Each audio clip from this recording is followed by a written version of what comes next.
So this is episode 16, and we wanted to talk about a couple of things, some issues related to preliminary findings from the stuff we looked at before, which was largely frequency stuff, right? Hmm. Just, word count, term counts, or feature counts, I suppose, unigrams, bigrams, trigrams, that kind of thing. And then we want to talk a bit about categorizing, um, uh, you know, how to break things into categories so that we can apply those other data features like duration and compensation and that kind of thing. So did you want to start off? Oh, well, yeah. So I added a quick note to the document that we have up under resources on some preliminary findings and sort of working through. I was just sort of thinking about categories, and one of the things that I noted there is that when we first started this project, I thought there might be potentially interest in the like verbs or gerunds, right? So identify, feel, describe, that those might be where something potentially interesting is going on in terms of what Mechanical Turks thinks the H in human in hits is. Yeah. Um, and the more I was sort of going through some of the bigrams in particular, but the trigrams as well, Mhm. is actually thinking in terms of categories that are less tied to the verb, but the domain in which that action is being asked for. So I've got a note here, right? Humans aren't so much beings defined by their capacity to identify something. So we would look, in that instance, we would look for that. That would be our interesting point. Than they are by the capacity to identify commodities in the market. So Mhm. thinking about, so in that sense, in terms of a category, or the building of a category, the verb identify is potentially less interesting than brand Right. or receipt or clean, like Eva, as we were talking about earlier, right? Actually, things like Kleenex are showing up, right? That those might actually be, so rather than having categories of actions, we might have categories that are like brand, mental health, right? So you Yeah. our third bullet point there. And so those might be, it's less what the human Does. Yeah. and more the realm in which they're in. Yeah. And that for M Turks is what you need a human for. You don't need a human to identify. Identifying something is not unique, but identifying Nike versus Adidas, Yeah. that's only something I don't know. I mean, that's Yeah. what I was thinking in terms of generating categories is sort of obliquely to getting straight at the task and actually thinking about the taskscape or the realm in which they're being asked to do the action. So it's less the action that Mechanical Turks thinks is uniquely human, and more the domain in which that's taking Yeah. place. That's interesting, because in part, verbs get reframed by um, the agent and the area, right? So I mean, as you point out, humans and machines can identify. Just you could similarly say humans and machines think. The particulars are, what do you mean by that? Because that's going to be different, right? So yeah, I mean, it's probably a good, I don't want to say assumption, but a good idea that it's not so much the task itself in isolation, so much Right. as how that's being deployed, or where it's being deployed. And I had previously thought about the kind of task in isolation, but that's I think why the bigrams and the trigrams were helpful, is that Yeah. I was it turns out my thinking was very unigram, My thinking's been uptight very uptight. Yeah, about this luckily, case. yeah, I'm on a strict bigram Regimen. mind limber. Yeah, so Um, well, so here's the good news, for things like the frequency counts and that sort of thing, it doesn't parse them out by, part of speech. So, we'll see categories predicated on verbs, we'll see them predicated on nouns, okay, and we'll see them, as a mix, right? Because it's ultimately, depending on what you tell it to do, right, it's going to knock those down to stems, I mean, it's interesting because, stemming itself is in a sense kind of part of speech specific, but we'll Right. see as we'll look at here in just a couple of minutes, the machine doesn't separate, it's not like I'm telling it go find the action verbs here. It So we don't just nec- it so just night we don't counts. necessarily have to pick ahead of time. We can Nope. it will find words in that domain. It doesn't necessarily, it's not partial to one or the other. Yeah, and and again, because of the different ways it does this, it doesn't have that kind of semantic knowledge. None of the tasks we're running anyway have that kind of semantic knowledge.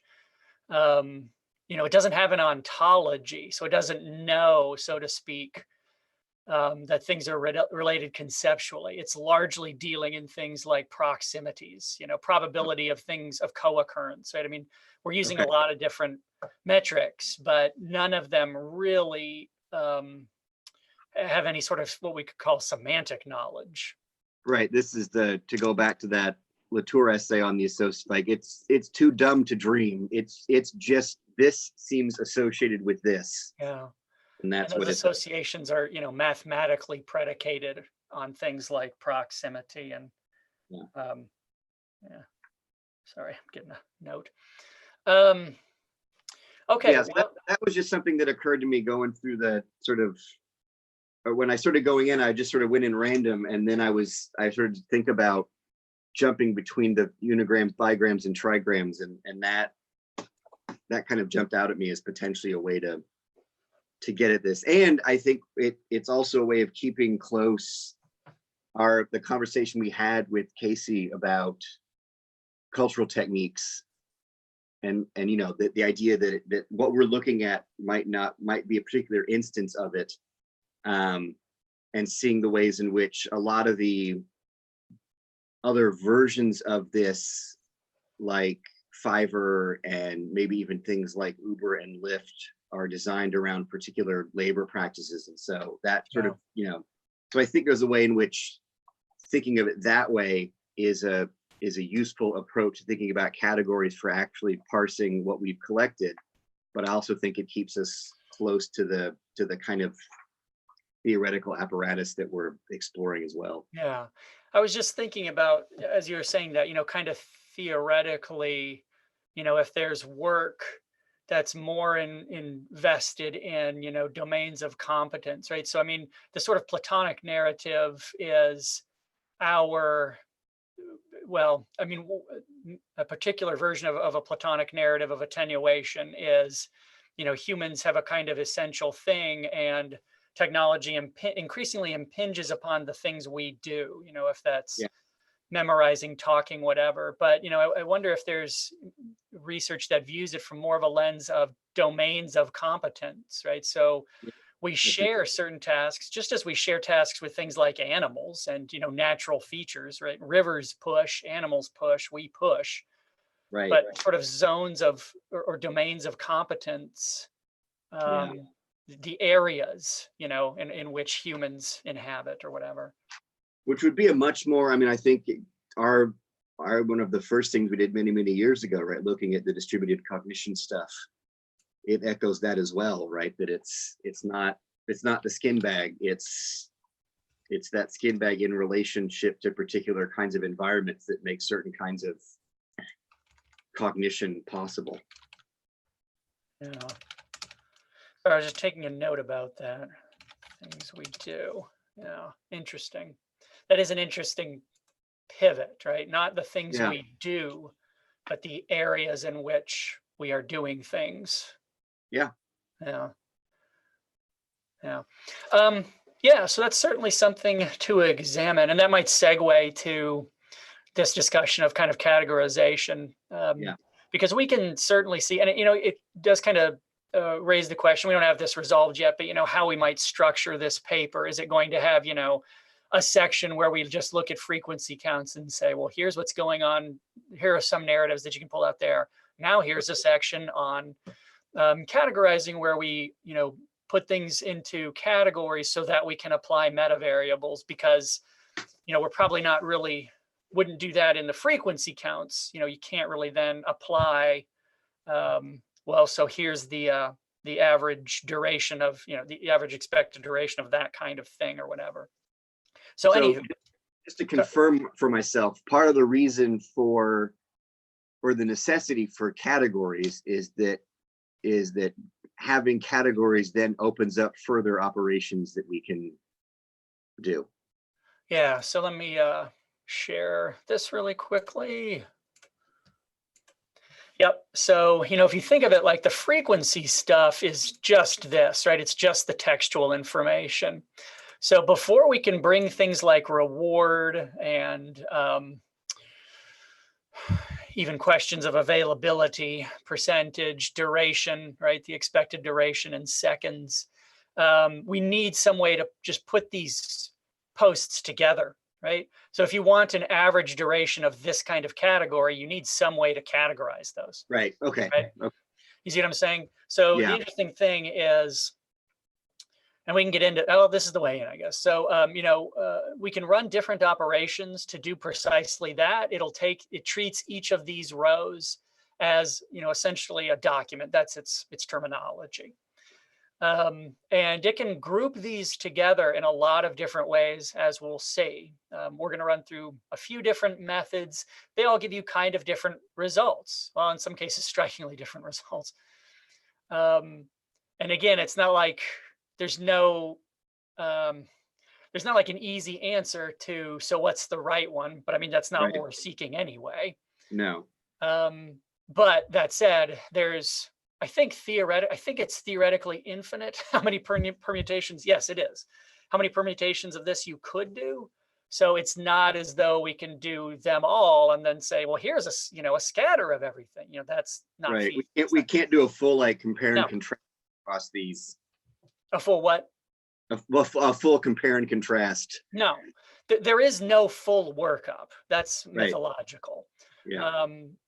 So we'll kind of figure out how to negotiate that. But anyway, so it can give you groups based on these words, and then that gives us the ability to, assign these essentially. The way I do it really is I just add another column that has their categorical designation, and that way you can group them together by category and start to see patterns in that. Like, even again, it's term frequency stuff, but it's based on categorizations. And then, once, let's say, all of, numbers, row here, here, and here, and so forth, these are all one category. Well, then we can put those all together and say, all right, so the expected duration of that category is this. And, potentially we could see some divergence, right? Where it's like, oh, well, this category takes a lot longer. The Right. expectation is it takes a lot longer. I wonder why, right? Yeah. So Yeah. No, that makes a lot of sense. it points towards things, or compensation. You get Yeah. you get between 0 and 1 for this. Here you're getting, that's, I think that's, yeah, because this is in cents. That's almost $5, right? What is that? Address for vacation home listings. Yeah, finding addresses. So some tasks some categories of task or whatever, or of post, may pay a lot more. So Yeah. it just sort of points to there's all these other variable, or not variables, features, data features. And that I could see then how that, and that starts to click. I could see now how the reward, given particularly what our interest might be, right? That what marks something as human is the increased value of the labor. Yeah. I mean, in a sense, it's a labor proxy, right? This is a harder kind of job because you're getting $1 versus, a penny. This is a harder human intelligence task. And that may point the way to more human. Right. Within in terms of what Mechanical Turks is doing. Yeah. You are the more, which, I mean, right, given the very troubled history of labor relations, the idea that the more you're worth, the more human you are, is not a new idea, right? No. I mean, so. Yeah, I mean, it's even in kind of industrialized terms. It's got, these sort of two main ones of how much you get paid and the time allotted, right? I mean, the time Right. clock is the metaphor of the industrial age, right? Right. In fact, those are actually, although they seem similar, are different in the way that, the clock is presented industrially as you punch in and you do the job for a certain amount of time. You're not compensated per task. And Right. so the incentive for the employer is to squeeze maximum value over time, right? Right. Employers' incentives, they've got you for 8 hours, let's say. It doesn't matter how many you produce or don't produce. And look at our, professionalized jobs where, we're salaried. And Right. so the incentive is I need to squeeze as much value out of you over that duration of time, right? And that's different than reward per task, where you Right. are being paid per unit, right? You're not punching in for 1 hour where you could produce 6 or 20 or Right. 50. Yeah, because It's the duration is not how long a Turker's been hired for. That's an estimate. This is how long we think it should take you. Yeah. Hmm. But the Well, yeah. duration is so the duration is, I mean, and this is also that kind of other list, right? Some of that metadata from the Turkers themselves, right? This is essentially what the duration is imagine I'm a Turker going through this, and I might be on the market for Hold on just 1 second. a quick task. No, no problem. Oh, no problem. No, it's no big deal. Yeah. Okay, sorry, go ahead. Yeah. So in many ways, these durations are mechanisms by which a Turker decides which tasks to take on. Right. Yeah. I mean, from I their don't want to pick perspective, this task that appears to take 5 times as long as this other one, unless it's worth it. unless it's worth it. Yeah. Yeah. And in fact, we're only looking at and I have this up on your screen, right? This Mhm. is just the A pool, right? I mean, we haven't really dipped into the B pool yet, which has that other data of kind of Turker feedback. Is this fair?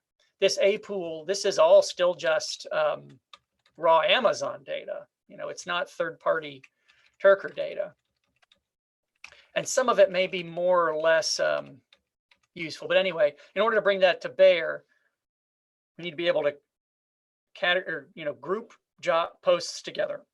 Yeah. Excuse me. It also gives us the ability to say things like, um, what percentage are this category of posts, right? Because this available hits thing is here. So, whatever category this is in, it's almost 70,000 times in a sense, whatever the ones that have one here is, right? Right. So again, if we categorize this, it's very possible that, certain categories, Will be huge. I mean, whatever category that shoe comp is in. yep, it's will got a be good start. Yeah. Yeah. Just as it was with the frequency counts, right? Weighted versus non-weighted. Yeah. The good news is for the categorization, it doesn't really matter. I don't really have to wait pre-categorization because it would just be, unlike in frequency where you essentially have to multiply this by 70,000 before you get the counts, right? And that makes the data itself just balloon and explode. For the categorization tasks, you don't really have to do that because whatever category this is in, that, it would just be more of those, right? So really all you have to do is, get the categories. And then if you want, say, for example, the percentage, you just multiply whatever this is in, multiply it by that. Here's the total number of hits, which will be, millions. And this category constitutes X percent of that. Okay. So handling the data, it doesn't balloon in the way that the frequency counts did. That said, it's still, running this stuff is still computationally expensive, probably more so than frequency counts. In fact, I've already kind of run into some things. Like I was able to run bigrams doing some operations, but when I tried trigrams, it choked. And so that's always going to be something to negotiate. Like, do I need to clean that data first by, you can do things like set a parameter for frequency. It has to appear X number of times, otherwise it gets cut out of the pool.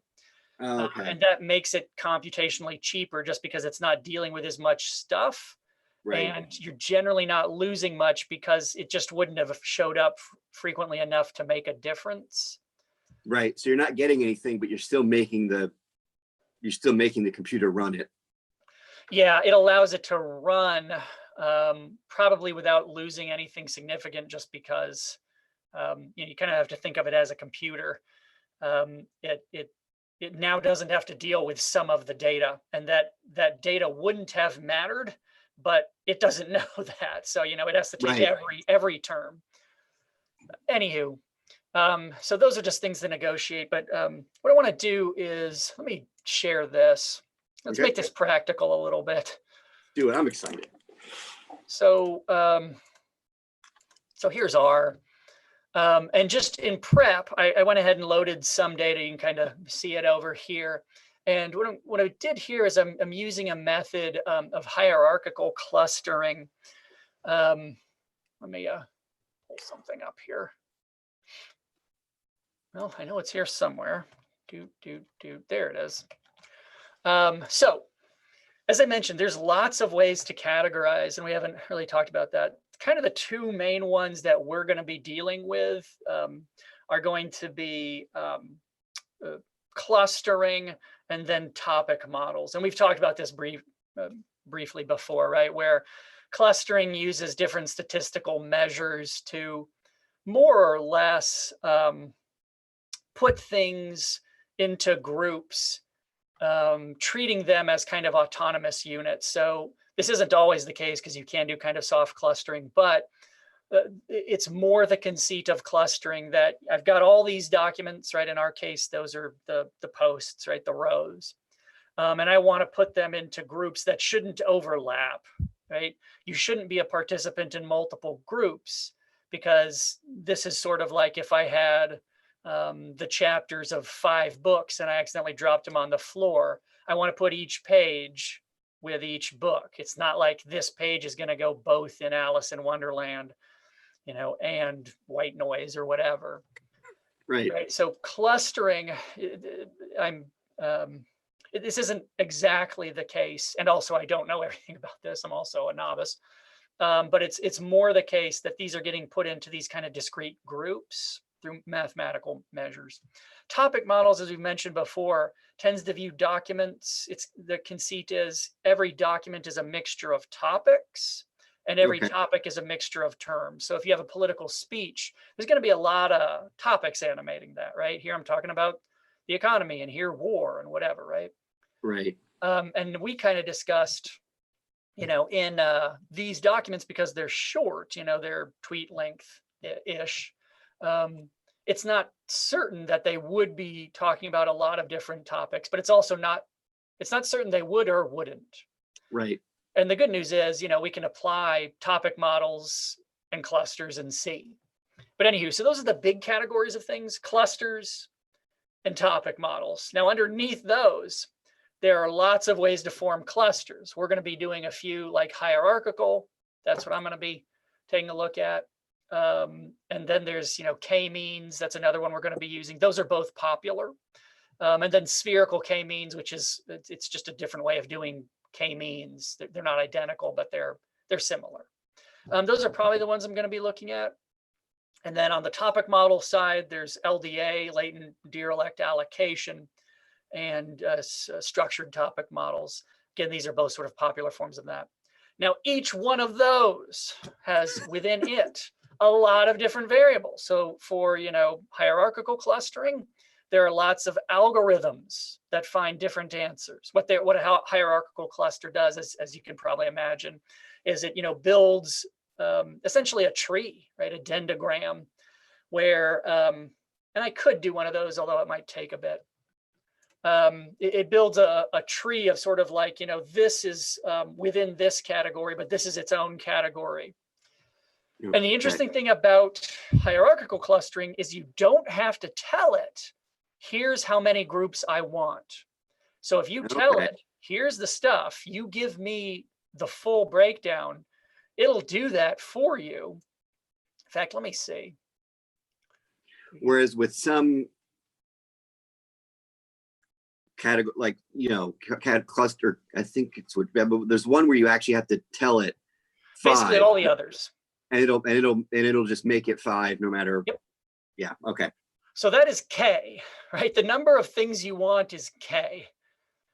Okay. And so, yeah, the theme of this discussion is we need to resolve K, because as you point out, most of them you have to tell it, like, K means clustering. It's there in the name. You have to tell it, here's what K is. Give me that number of groups, and it'll do it for you. Right. But, it doesn't know anything about that. It's just, I ran my statistical measures. It's essentially it's plotting them in 2D space and saying, all right, well, here, here, here, right? Those are their average is closest to this, centroid or whatever. Right. Now, if you run a hierarchy, I should have done this in advance. So look, it K approximated to, in our full data, 1143. It's saying hierarchical. Oh, shoot, of course. So that means it went through everything and it said, I can put these into 1100 boxes. Yeah, I mean, it's saying that's what I'm seeing as how this breaks down before it crashed. Let me just try this again. Oh man, absolutely no warranty. Well, this is an open source. I like that. No, I described myself that way once. It's absolutely no warranty. Let me try that again. If it screws up again, we just won't do it. It's in part because I've got a lot of things running, so there's just no free RAM here. You can't Zoom and R at the same time. Let's see. Oh, I've got my fit. Let's see. Yeah, it's there. Let's see here real quick. I already built this up before it crashed. So let's see, what's it? Okay, so it'll do that. Let's just get those terms and see what it.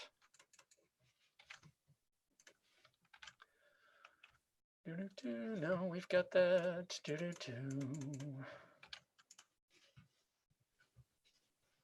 Okay, so it's got them. I'm not sure if I want to chance doing the dendrogram here.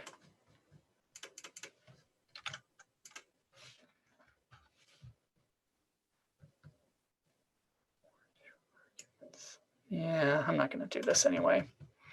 Anywho, so it gave us the count anyway. So it gave us its approximated count there.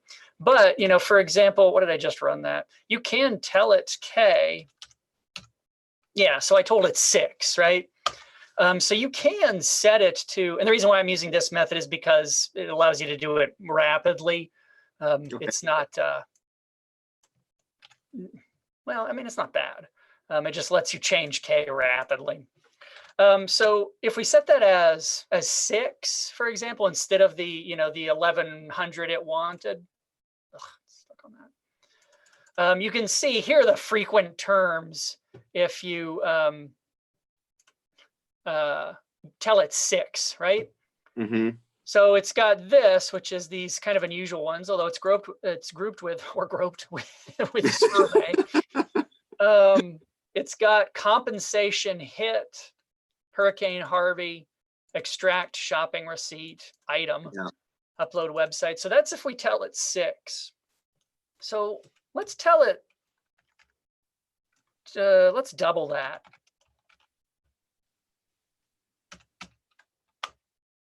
So we tell it 12, right? So these are still together. This one looks still together, still together, still together, still together. So it's just subbed out some of these. Now we've got text, printed, machine, URL, image, provide, hieroglyph, movie, booking, right? Summary, time, mental, completing, health, right? So interesting. Right. It's interesting because when you expand K, it's like, oh, well, this is interesting. And it's kind of buried in here. Now, if I were to run a different if I do this differently, because this is giving us kind of frequency measures, but if I were to expand that, this stuff is still in there. It's just, it's in one of these categories. It's being subbed into one of these, and it's Okay. not occurring enough to hit the threshold of being shown right here, but it's Okay. still in there somewhere, right? Yeah. So let's expand it even further. Let's just double that again. Okay. All right, so still together, still together. Now we got quick short. Hurricane Harvey still together. Yeah, it's still together. Item chat play cooperative grid world partner. Follow Massachusetts study survivors cancer. Oh, that probably thank university, right? Yeah. So we are getting some semantic sense out of what's probably Now going on. where I'm interested to see now where survey went. Right, right, because these categories, it's not like we just add new ones. Material is Right. going to be split off, right? Now, when we have more categories, whatever survey was, it's It not appears here now. It appears to have disappeared. It's gone, right? It's not there.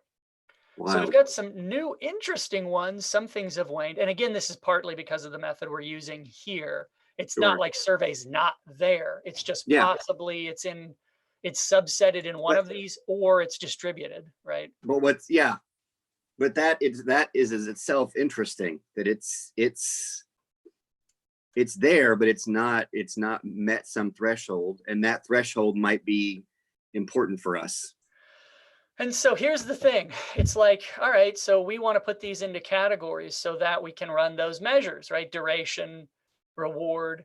It's like, how many do we want? Because notice that every time we change this, it's like, okay, well, so we've got 24. Can we put these into fewer? Do we want 24 categories, or can we take these 24 and say, all right, well, home address find, that goes with movie booking, because we want to start putting things together into fewer. We don't want 24 categories, Right. because the data might just be, in theory, this could go out, we could do 50 right here. But do we want 50 categories? Because it's probably going to start to come out in the wash where all the durations are now essentially the same because we've got so many categories. We just, each number we add to K, we just get less significance.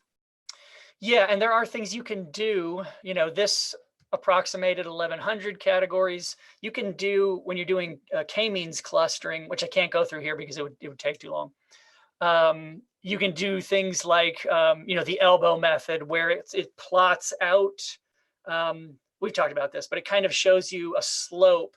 And what you want to see is this sort of dramatic bend where it goes sharply down and then it flattens out. And right in that bend, that tells you, all right, any more categories, any higher K, it's diminishing returns. Okay. And before this, you're going to lose important stuff. So the bend in the elbow signifies you probably want to set your K around here. It's not perfect. Yeah, but it's useful. You have this much, when you have this much to work with, at some point you've got to. Well, yeah, and I'll try and speed this up because I want this to take forever. But when I ran it for that, it suggested a K of 5, 4, 5, 6. But the thing of it is this: it's like, do we want the machine to get down to that K? Hey, machine, give us 5K. Or do we want to set a higher K and then work with the machine and say, all right, well, 5 is our goal.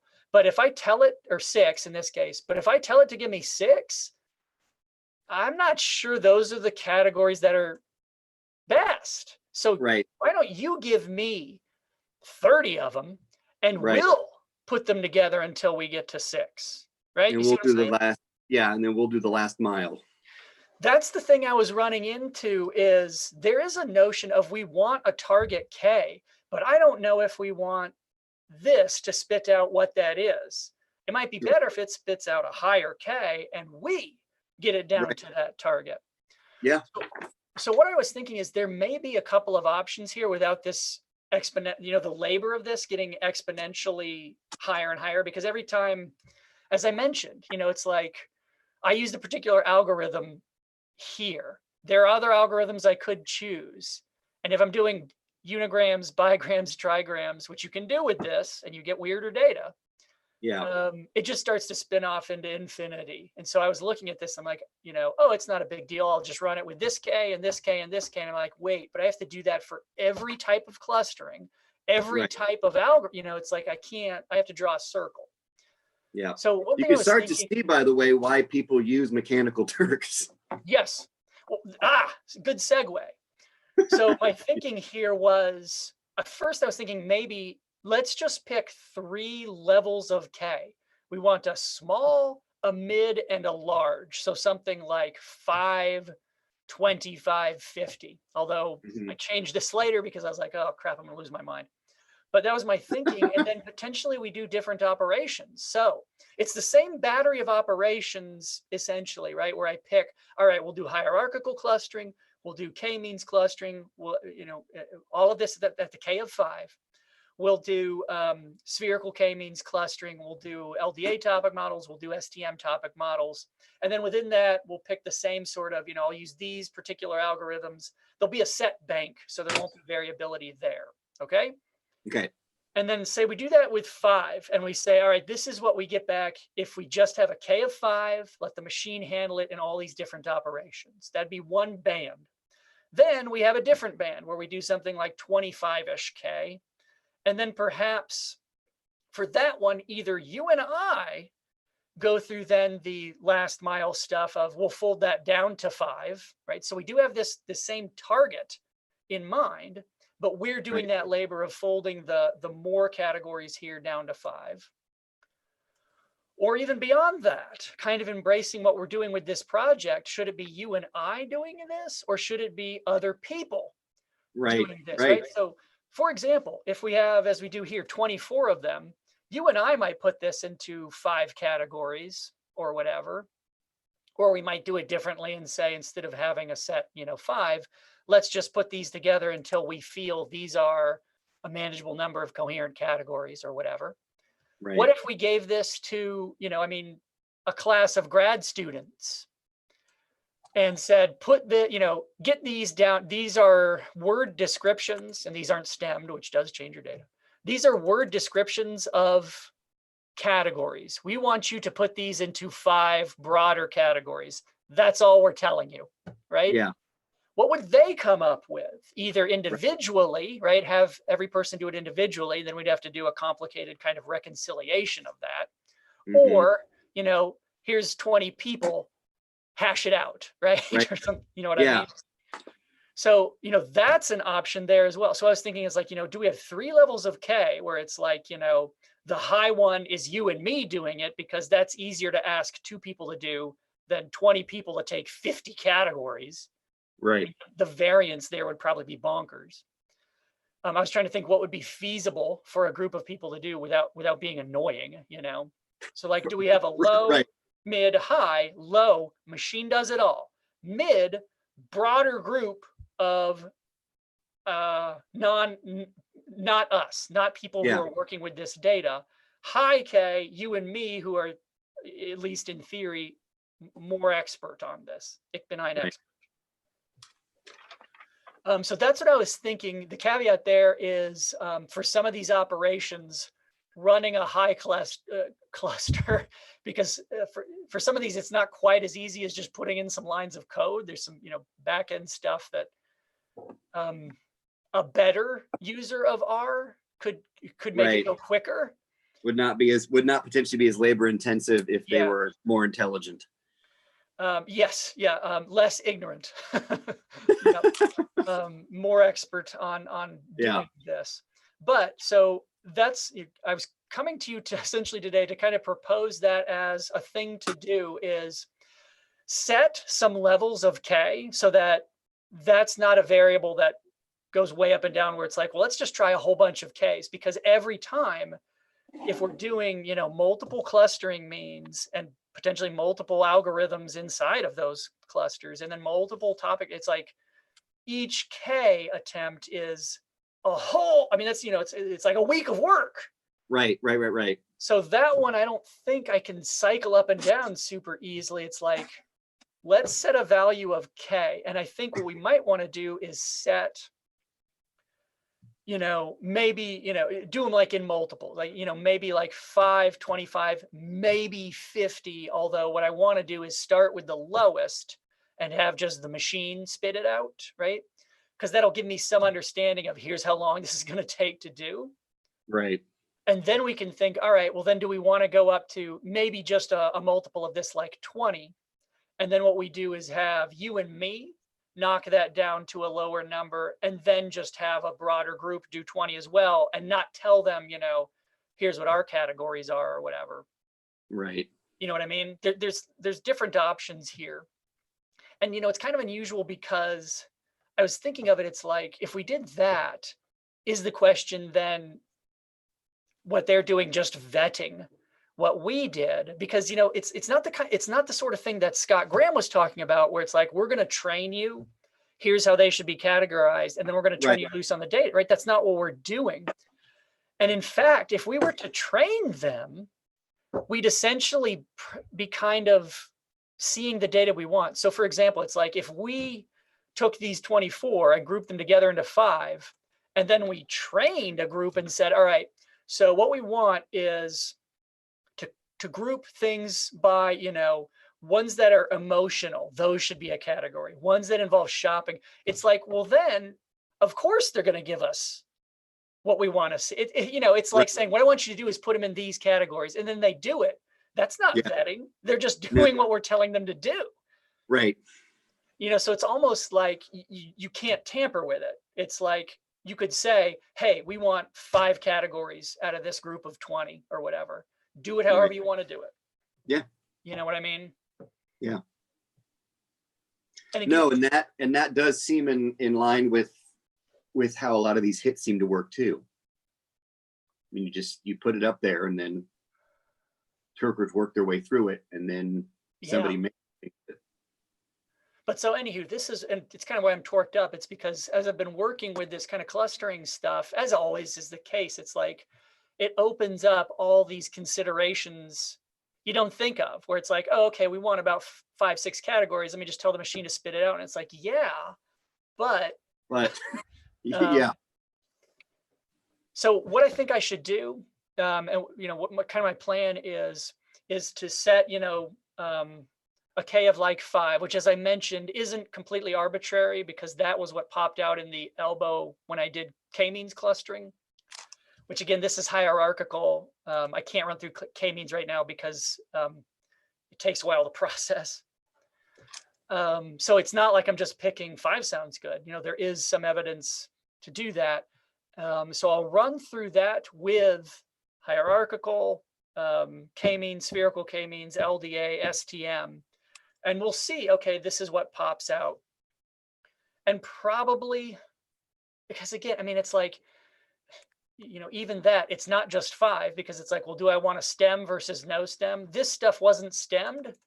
And when you stem it, it's different. Yeah, how would that change it?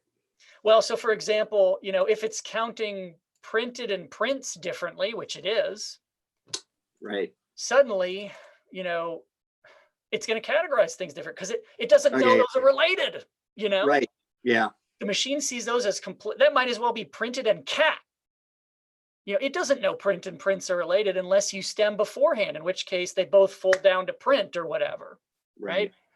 So it radically changes it. So it's like, all right, do I just make a decision and say I'm going to do them stemmed? Do I need to do them both, stemmed and not stems? Because then it's not just, 10 operations. All of a sudden now it's, a multiple of that. Am I doing unigrams, bigrams, trigrams? Suddenly it's a multiple. Every tranche here, the possibility for labor is just explosive, Right. Stemmed bigrams versus unstemmed bigrams, which of course you can do in this economy. So, I mean, what I need to do, I think, is just pull the trigger on some of these. Right. And just, here's a set battery of things we're going to do. And so we'll do it for 5K, and then, maybe a mid, or maybe a mid and a high. But I just need to pull the trigger. And I think the good news is, it's not like, I don't need to find the right one. No. I think what we're going to do is, we will see some different things, and we may be able to make hay out of what's consistent, or what's different, right? I mean, it's not like we're going to cast out the stones here and say, okay, well, this is the good one to talk about. I don't think. I think it'll be like, all right, well, through all these different methods, we can see certain things are always together or whatever. Right. Certain things are always different. So I don't know. That's my plan. Yeah. No, I like that. And I wonder even if there's a way to, for when we get a group of people to do the mid-range, if there's a way to build that, like, how do we want, like, would we want a group of students here to do it independently of a group of students there? Or is there a way we could organize that online? Yeah, I mean, I think, yeah, all those options are there. We'll probably just need to determine that, right? Once we run sort of like, if we run the mid stuff and we get back these things, because again, it's not like we're getting back one list of 24, even if K is 24 or whatever, it's like, well, here's the many ones that came from hierarchical clustering. Here's the, and it's not like, I don't know if you could ask the same group, here's a list of 24 items, put them into 5 groups. Now here's another list of 24 items, put them in, you know what I mean?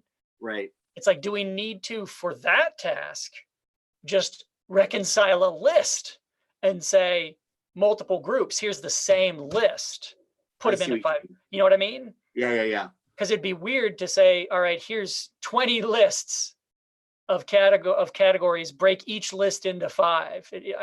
I think it would, there'd be caveats there. It'd skew your data.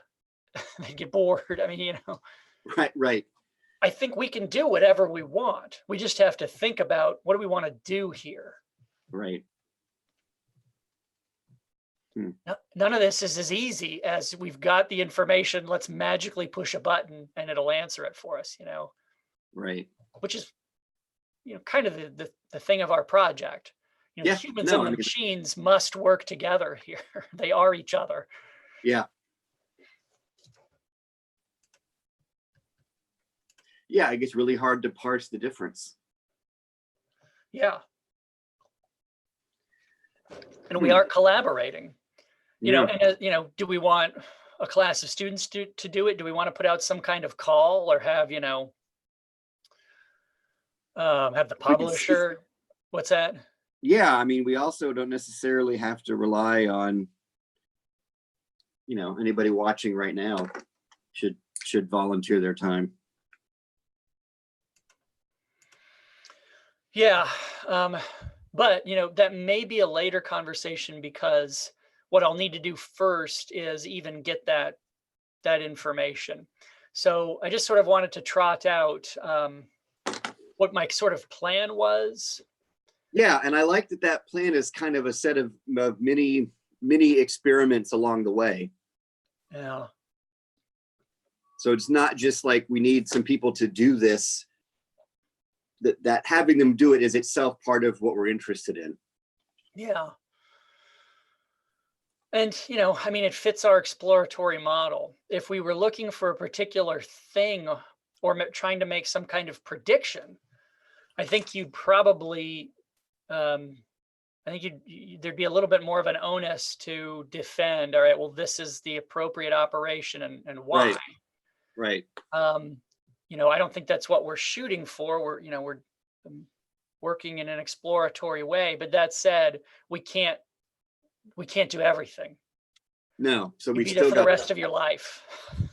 So we still gotta pick, and then because we're picking, we do actually have to now have justifications and yeah. Right. It's the idea that because of the infinite number of operations we could run, right? If originally, let's say you got the binary of like, we're going to be rigorous because we're trying to predict some outcome, or we're being exploratory. But because the exploratory is so open, you've got to make a bunch of decisions, which means you end up coming back around to, we actually do have to be thorough, and because we're making choices about how to work with this stuff. Yeah. So the method becomes, Right, because we cannot be truly comprehensive. There is no pretense to being comprehensive with it. So you do have to at least point to, so here's how we made the choices we Yeah. made. And some of that stuff, honestly, like I don't know if I'm going to start monkeying around with like the multiple algorithms. Um, I mean, I have, and you do see different stuff, but you know, there are certain things like when you run a lot of these operations, they have defaults. And a lot of times those defaults are there. Like it'll pick a default algorithm, as this did. You know, it used Ward. Um, those defaults are there because in a lot of cases they're the ones that are in the, you know, in fields seen as robust. You know, they're seen as this is the one that tends to give appropriate results in most situations. So sometimes that you can kind of sort of sidestep by saying I didn't pick, you know, a particular algorithm. I just went with the default that this operation does, Right.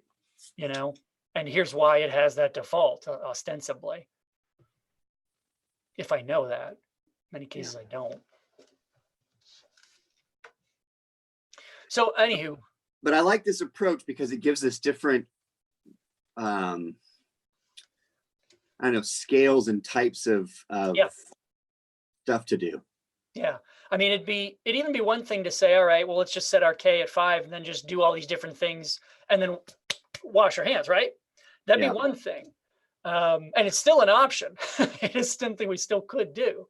But then it's Right. another kind of meta level to say, well, no, let's work with the machine in a different way and, you know, use a higher K and then just have ostensible human beings narrow that down or whatever, you know? Yeah.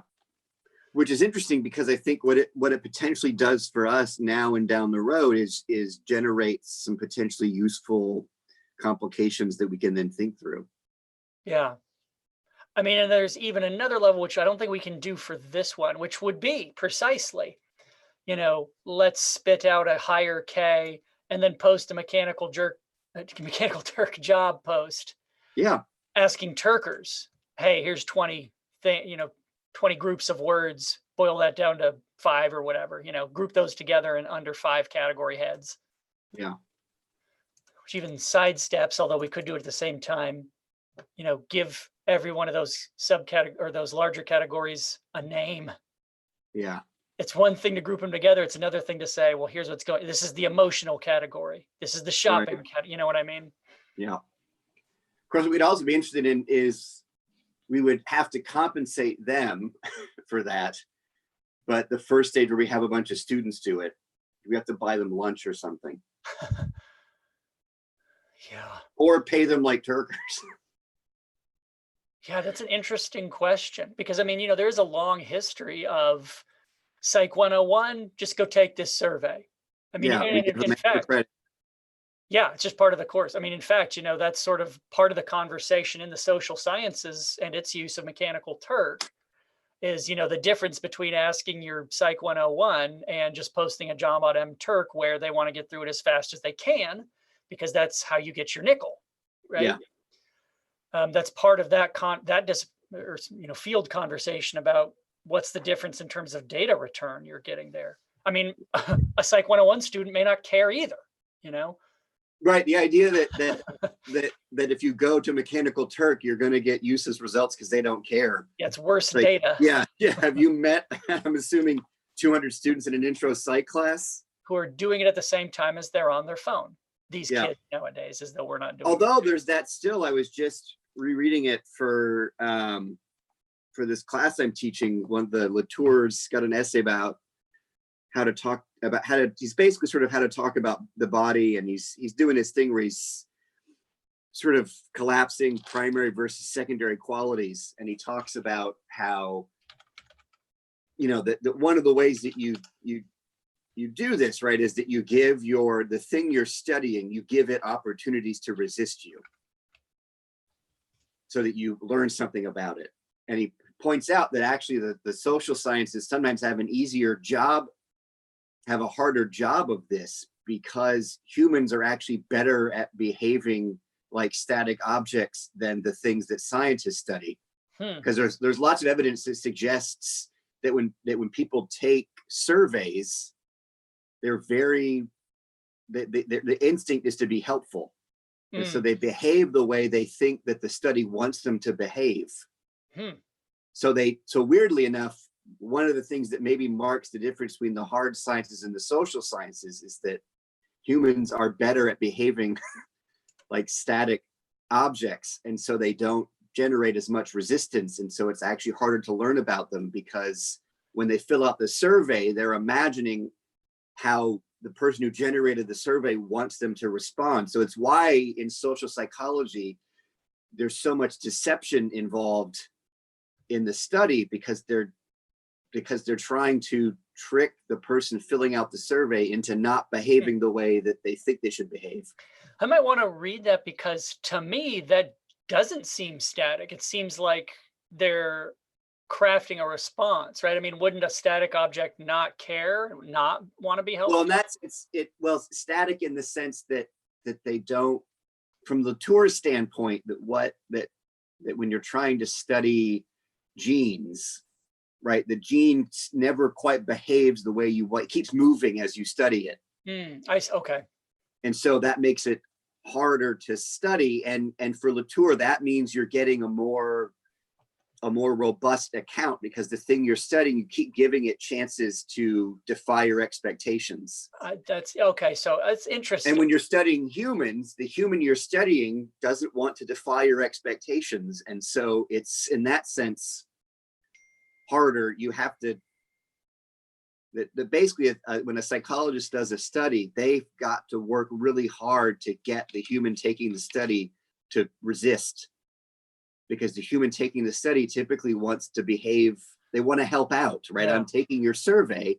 I want to help you get the results you want. But the psychologist like, no, don't help me. I want you to behave the way that a animal behaves in the wild, right? Where it's actually hard to get data on you. I want, you know. Yeah, that's interesting. So it's a notion of, because you're conforming to what I want to do, it's as though, yeah, you can't get outside of that. Yeah. I It's as though want you're you to, shooting an arrow and the target is continually matching the arrow rather than right. staying there to Exactly. Yeah. And so a lot of social psychology and psychology studies, a lot of the deception that's built in is to get them so that they think they're giving the psychologist what they want, but they've buried the real question somewhere else in the survey. There's a name for it. I forget what it is, but it's a perennial problem in these kinds of surveys and interviews, that the subjects are being too helpful, and so you can't learn enough about them because they're trying to help you learn about them. All right, well, we pretty much hit our time here. So that's what I'm going to be doing is I'm going to go through some of these things, and I think I'm just going to, just get and I've already been running some things. I've been running some hierarchical stuff and some k-mean stuff. I really haven't run with full data on the topic modeling, which I think will be interesting as well. But I'm just going to get sort of a battery of, these are the things we'll do, and this is the circle. And then I'll do it for I think a K of 5, and that'll give me at least some understanding of how long this will take, and that may kind of No, that'll, just like the mechanical Turks, we're going to need to have a estimated duration that we can give ourselves and other people. This is how long we think it will take you to do this. Yeah. And it's not, and as you go up in K, it actually takes longer, because some of these things I kind of have to do some back end stuff with each category. So, it's not as though it took me this long to do it with 5. It'll take me the same amount with 25. It won't actually take longer, because then there's more categories that I kind of have to sync up together. So, but that's what I'm going to be doing. And then at the end of that, I'll have, more or less these similar sort of lists of, here are the categories and here are the frequent terms in those categories. Okay. That's the, what comes out on the other end. Awesome. But so we'll see how long that takes. Yeah. And then go from there. Yeah. Okay. Anything else? No, that was it. That was this was very just informative for me in particular. So Yeah. All right. Well, and we'll figure out, because we've the semester started, so we're still negotiating a regular time here. So we'll hammer that out. yeah. All right. Okay, buddy. All right. I will talk to you soon. Yes. All right. Have a good day. You too. See ya.